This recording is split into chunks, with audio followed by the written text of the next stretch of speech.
होता, कोई गोश्त मोश्त का रेट नहीं होता। इन भाइयों ने मांगा 35 लाख रुपए, हम 20 लाख रुपए इनका दे रहे हैं।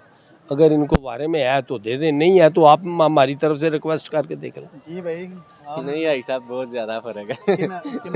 ਕਿੰਨਾ ਕੁ ਹੋਣਾ ਭਾਈ ਸਾਹਿਬ ਮੁੱਲ ਵਾਲੀ ਤੇ ਗੱਲ ਹੀ ਨਹੀਂ ਤੁਹਾਡੇ ਨਾਲ ਕੀਤੀ। ਇੱਕ ਮੁੱਲ ਕੀਤਾ ਹੋਵੇ ਨਾ ਫਿਰ 40-50 ਲੱਖ ਕੇ ਐਵੇਂ ਮੰਗ ਕੇ ਬਹਿ ਰਹੀਏ। ਇਹ ਮੰਡੀ 'ਚ ਵੱਡੇ ਵੱਡੇ ਬਰੇ ਹੋਣਗੇ ਪਰ ਐਡੇ ਖੂਬਸੂਰਤ ਨਹੀਂ ਹੋਣਗੇ ਅੱਲਾ ਦੇ ਹੁਕਮ ਨਾਲ। ਫਿਰ ਦੋਂਦੇ ਇਹ ਵੇਖੋ ਭਾਈ ਸਾਹਿਬ ਨਹੀਂ ਖੂਬਸੂਰਤ ਭਾਈ ਸਾਹਿਬ ਵੱਡੇ ਵੱਡੇ ਬਰੇ ਹੋਣਗੇ पर एडे खूबसूरत। बड़े छोटे की तो बात ही नहीं, पैसे ही खूबसूरती के हैं और आपकी इसके साथ आपकी मेहनत है पूरे साल की या 2 साल की। अगर वारे में आया तो ले लो 20 लाख रुपया। नहीं ਉਹਨੇ ਅਸੀਂ ਵੀ ਇਹਦੇ ਵਿੱਚ ਇਨਵੋਲਵ ਹੋ ਗਏ ਹਾਂ। ਤੁਹਾਨੂੰ ਤਾਂ ਚਾਹੀਦਾ ਹੁਣ ਦੇ ਦੇਣਾ ਚਾਹੀਦਾ ਕਿਉਂਕਿ ਵੇਖੋ ਸਾਡੇ ਵੱਡੇ ਨੇ ਬਜ਼ੁਰਗ ਨੇ। ਮੈਂ ਜਿਹੜੀ ਉਹਨਾਂ ਨਾਲ ਗੱਲ ਕੀਤੀ ਕਿਸੇ ਬੰਦੇ ਨਾਲ ਕੀਤੀ ਵੀ नहीं। सौदा होना या ना होना एक नसीब की गल है।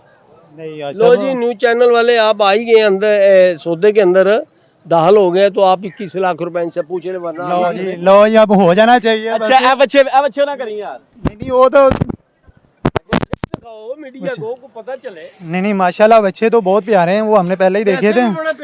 पैसे भी बहुत प्यारे लगा दिए हैं। दरख्तों के साथ लगे हैं जो उतार के ले आए हैं। पैसे भी अब इधर बात तो सुने, आप तो उधर चले गए।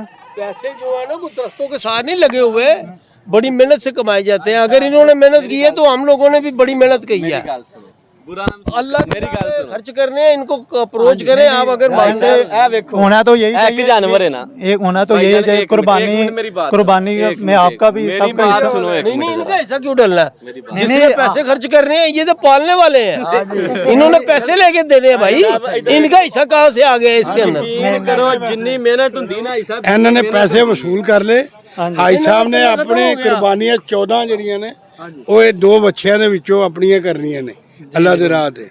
वैसे नहीं 21 लाख उन्होंने ना बिल्कुल ठीक मुनासिब लगा दी। ओ ललो कोई गल नहीं है। चलो और मौज करो। मैं ताबिया चलें जी। हमारी तो कोशिश थी, हमारी तो कोशिश थी कि ये हो जानी चाहिए क्योंकि उन्होंने रेट बहुत अच्छा लगा दिया। तो अब ये इनका वो अब माने नहीं है। चलें।